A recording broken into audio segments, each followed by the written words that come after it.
But let's just take us back to the first couple of days of the Pope's visit, Pope Leo XIV in Turkey, because he did mark the 1700th anniversary of the Council of Nicaea in the place of Iznik. That's in the traditional, in the ancient site of Nicaea. There he was joined by Orthodox, Oriental, Orthodox and Protestant leaders in a historical ecumenical gathering. He recited the Nicene Creed in its original Greek form, and the Pope called for Christian unity rooted in truth. He warned against using religion to justify war or fanaticism, while also signaling a careful balance between doctrine and reconciliation. Let's bring in Andrew Chesnut, Professor of Religious Studies at Virginia Commonwealth University. Andrew, as always, a real pleasure to have you here on France 24 for your take on this. I just want to talk about the Nicene Council. This is quite a momentous thing. The Pope coming on the 1700th anniversary of that famed meeting of about 318 bishops, patriarchs, priests and all. If you're a fly on the wall in 325 AD, just take me through the scenes in front of you. Let me first say that Pope Leo should absolutely have his hands on roast turkey, given that Thanksgiving just happened in the United States. If I was a fly on the wall at the Council of Nicaea of 325, this was a ecumenical council of approximately 250 Christian bishops convened by Emperor Constantine, who hadn't completely converted to Christianity at that point, but was cozying up to Christianity and saw Christianity as a tool for unity of the Roman Empire.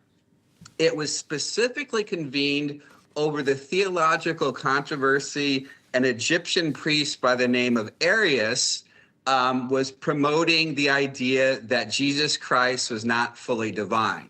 At the time, there were other adherents of this position, but there were a small minority. And pretty quickly at this council in 325, the majority view that Jesus Christ is fully divine was adopted. And then that basically consolidated the doctrine of the Holy Trinity, that the Godhead is expressed in three different persons: God, Jesus Christ, and the Holy Spirit. There were also some issues about when to observe Easter.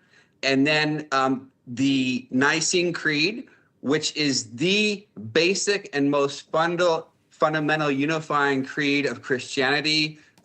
Catholics adopt it, Eastern Orthodox, and most historic Protestants or mainline Protestants do. And so this is really the defining creed of the great majority of the 2.6 billion Christians in the world. So we can safely say that that meeting was possibly the most important, I want to say, in Christian history. There must have been, though, crucial elements that were left out of the agreement by Emperor Constantine and what followed from that. Do we have any idea what was left out and what impact that could have had on Christianity as we see it today? Well, yeah, I mean, the Nicene Creed basically has the core and fundamental elements. And then later you have diverging theological views, to the point that when we get to the year 1054, the controversy and the differences over the primacy of the papacy become so important that we have the Great Schism in which the Eastern churches and the Western churches go their separate ways a millennia ago. And then, of course, we have later in the 16th century the advent of Protestantism and such. So yeah, the Nicene Creed really are the only core elements that the three great divisions of Christianity, Orthodox, Catholics, and Protestants, can agree upon. In fact, there's even some Protestants who reject the notion of the Trinity itself. So we speak about that, triumvirate, all coming together on the creed. I guess that also speaks to the symbolism of Pope Leo reciting the creed in its ancient Greek text when he was with all those church leaders gathered together. What kind of a moment was that for the Catholic Church and the Orthodox and the other various faiths?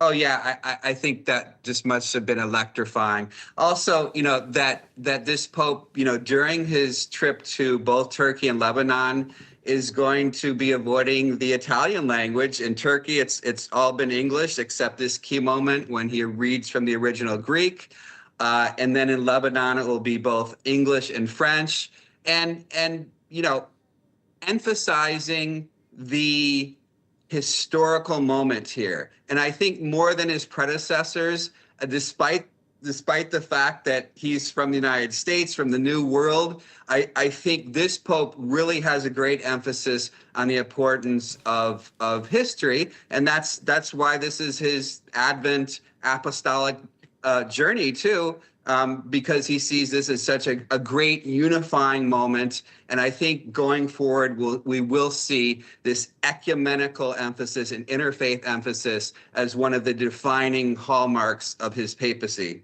A real congregation and coming together. Andrew Chesnut, thank you as always for joining us here on France 24 with all that insight.